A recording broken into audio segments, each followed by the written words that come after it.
રાજકોટમાં દશેરાના પર્વની તૈયારીઓ પૂર્ણતાના આરે છે અને દર વર્ષની જેમ આ વખતે પણ રેસકોર્સ ગ્રાઉન્ડ ખાતે વિશ્વ હિન્દુ પરિષદ દ્વારા ભવ્ય આયોજન કરવામાં આવ્યું છે। છેલ્લા 28 વર્ષથી આ પરંપરાગત આયોજન કરાઈ રહ્યું છે, જેમાં દશેરાના દિવસે 54 ફૂટ ઊંચા રાવણ તેમજ 45 ફૂટ ઊંચા મેઘનાથ અને કુંભકર્ણના પૂતળાનું દહન કરવામાં આવશે। આ વિશાળ પૂતળાઓ તૈયાર કરવા માટે ઉત્તર પ્રદેશના 20 જેટલા કારીગરોએ 3 મહિના અગાઉથી જ કામગીરી શરૂ કરી દીધી હતી। આ સમગ્ર આયોજનને સફળ બનાવવા માટે 200 જેટલા કાર્યકરો જોડાયા છે। પૂતળા દહન સાથે સાથે આ દિવસે આતિશબાજી, ભવ્ય લેસર શો અને શસ્ત્ર પૂજન સહિતના અન્ય કાર્યક્રમોનું પણ આયોજન કરવામાં આવ્યું છે। વનરાજ ગરૈયા, વિશ્વ હિન્દુ પરિષદ રાજકોટ મહાનગર અધ્યક્ષ।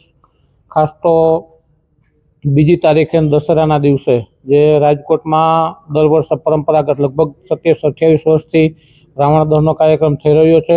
આ વખતે પણ આ વિશ્વ હિન્દુ પ્રેરિત દશેરાના દિવસે તમે આપણા સમાજમાં જે અલગ અલગ ધર્મના લોકો જે ભેદભાવ કરીને ઊભા કરવામાં આવેલી જે માન્યતાઓ છે એ એક અસુરી શક્તિ છે અને અસુરી શક્તિના નાશ માટે વર્ષોથી પરંપરાગત આ રાવણ દહનનો કાર્યક્રમ થાય છે।